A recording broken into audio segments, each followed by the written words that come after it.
एल्किलिनिटी find out करनी है। तो हमारा ऑब्जेक्टिव क्या है? To determination of alkalinity in given water sensor. क्या किया हमने? ये कोनिकल फ्लास्क लिया है। इस कोनिकल फ्लास्क में हमने 10 ml वाटर सैंपल डाल दिया। हमने इसमें यहाँ रखा। ये क्या है? ब्यूरेट है। ब्यूरेट को हमने सबसे पहले रिंस किया डिस्टिल वाटर से। फिर हमने इसमें डाइल्यूट H2SO4 सोल्यूशन को भरा हुआ है। हमने यहाँ पर एक फनल लगाई। फनल की हेल्प से पूरा सोल्यूशन इसमें भर दिया। अब हमें क्या करना है? आपको पता है कि एल्किलिनिटी किसके कारण होती है? तो एल्किलिनिटी 3 आयन्स के कारण होती है। फर्स्ट होता है हाइड्रोक्सिल आयन, सेकंड है कार्बोनेट आयन और तीसरा होता है बाइकार्बोनेट आयन। यदि तीनों में से कोई भी पानी के अंदर डिजोल्व है तो हम कहते हैं वाटर कैसा है? एल्कलाइन नेचर का है। ठीक है, एल्कलाइन नेचर का वाटर है और इसका पीएच कितना हो जाएगा? फिर 7 से ज़्यादा हो जाएगा। 7 से ज़्यादा मतलब बेसिक वाटर हो जाएगा और 7 से यदि कम से आएंगे तो मतलब उसमें एसिडिटी घुली हुई है। क्योंकि अभी हम किसका प्रैक्टिकल कर रहे हैं? एल्किलिनिटी फाइंड आउट कर रहे हैं। इसका मतलब इसका पीएच लेवल कहीं ना कहीं 7 से ज़्यादा होगा। ठीक है, तो हमें सबसे पहले क्या करना है? ये देखिए, दो हमारे पास इंडिकेटर है। ये दो इंडिकेटर है। इसका नाम है फिनोक्थिलीन इंडिकेटर। ये जो आप लोग को दिख रहा है ये है फिनोक्थिलीन इंडिकेटर। ठीक, फिनोक्थिलीन इंडिकेटर से हाफ रिएक्शन होती है। यदि हमारे वाटर में कार्बोनेट आयन और हाइड्रोक्सिल आयन प्रेजेंट होंगे तो जैसे ही हम फिनोक्थिलीन पानी के अंदर डालेंगे तो हमारे पानी का कलर पिंक हो जाएगा। पिंक होने का मतलब है कि वाटर के अंदर हाइड्रोक्सिल आयन और कार्बोनेट आयन प्रेजेंट हैं। अगर पानी का कोई कलर नहीं आता है इसका मतलब पानी के अंदर ये दोनों ही आयन प्रेजेंट नहीं है। फिर हमें क्या पता लगाना पड़ेगा? बाइकार्बोनेट कितने हैं? बाइकार्बोनेट का पता हमें फिनोक्थिलीन से नहीं लगता। इसके लिए हमें क्या करना पड़ता है? हमें दूसरा इंडिकेटर यूज में लाना पड़ता है। ये इसका नाम है मिथाइल ऑरेंज इंडिकेटर। क्या है ये? Methyl orange indicator.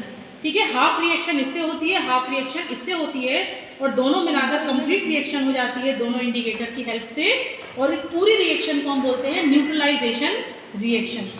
ठीक, और इस टाइट्रेशन का नाम है न्यूट्रलाइजेशन टाइट्रेशन, क्योंकि इसमें कौन सी रिएक्शन हो रही है? न्यूट्रलाइजेशन रिएक्शन हो रही है।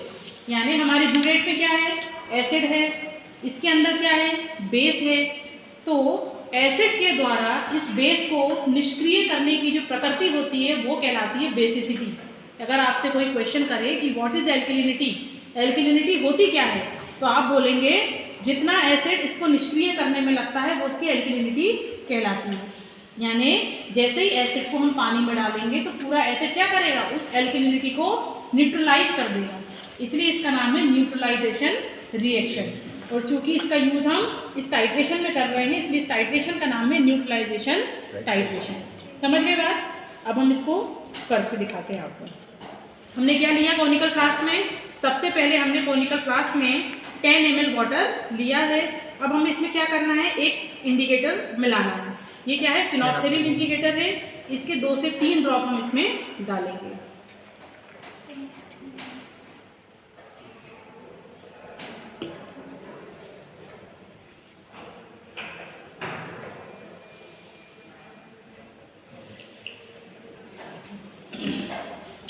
ये हमने पानी में डाल दिया लेकिन हमारे पानी का कलर चेंज नहीं हुआ है।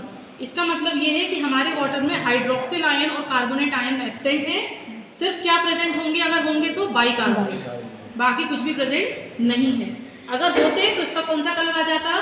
पिंक कलर आता, क्योंकि जो फिनोक्थिलीन होता है वो बेसिक के साथ हमेशा पिंक कलर देता है। इसका प्रूफ अभी हम आपको करके दिखाएंगे कि ऐसा वाकई में होता है या नहीं। ठीक है, तो अभी हमारी कोई भी रीडिंग नहीं आएगी क्योंकि अब हम आगे कोई प्रैक्टिकल नहीं करेंगे क्योंकि हमारा कोई कलर ही नहीं आया। तो अब हम क्या करेंगे? इस सॉल्यूशन को फेंकेंगे नहीं। आधी रिएक्शन हमें पता चल गई। अब हमें पता लगाना है कि इसमें बाइकार्बोनेट है कि नहीं है। तो इसी सॉल्यूशन में हम क्या करेंगे? मिथाइल ऑरेंज इंडिकेटर की 2-3 बूंदे डालेंगे। तो जैसे ही हमने 2-3 ड्रॉप डाले तो इसका कलर क्या आया? लाइट येलो टाइप का कलर आ गया है ना। इसका मतलब कलर आने का मतलब ये है कि इसके अंदर बाइकार्बोनेट प्रेजेंट है। अब हमें क्या करना है? इसे एसिड से न्यूट्रलाइज करना है। बाइकार्बोनेट क्या है? बाइकार्बोनेट एल्किलिनिटी को कॉज कर रहे हैं, इसलिए एल्कलाइन वाटर है। इसे हमें क्या करना है? न्यूट्रलाइज करना है। तो किससे करेंगे? एसिड से करेंगे। तो अब हम ड्रॉप वाइज ड्रॉप, पहले हम इसकी रीडिंग नोट कर लेंगे 0 पे, है ना। अभी कितनी है इसकी रीडिंग? 9 पर है। ठीक है, तो हम 9 को क्या मान लेंगे? 0 मान लेंगे। और अब हम प्रैक्टिकल करना शुरू करेंगे। एक एक ड्रॉप करके इसमें डालेंगे। कब तक डालेंगे? जब तक कि कलर चेंज ना हो जाए।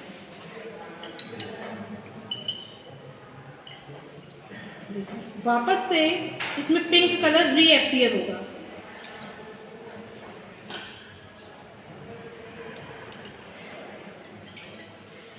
ये देखो एक पिंक कलर आ गया इसमें।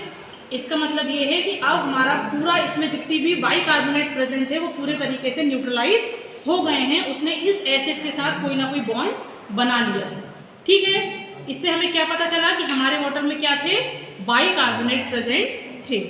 ठीक है, और हमने रीडिंग को नोट कर लिया। 9 से हमने स्टार्ट किया था, 10 पे रीडिंग आ गई, मतलब 1 ml हमारी रीडिंग आ गई। ये हमारा एंड पॉइंट हो गया और इसको हम टेबल में नोट कर लेंगे और फिर हम कैलकुलेशन करेंगे। इससे हमें ये पता चल जाएगा कि वाटर में बाइकार्बोनेट आयन कितने थे, ये भी हम निकाल सकते हैं। इससे हमें पता चलेगा कि वाटर हमारा कितना ज़्यादा एल्कलाइन था।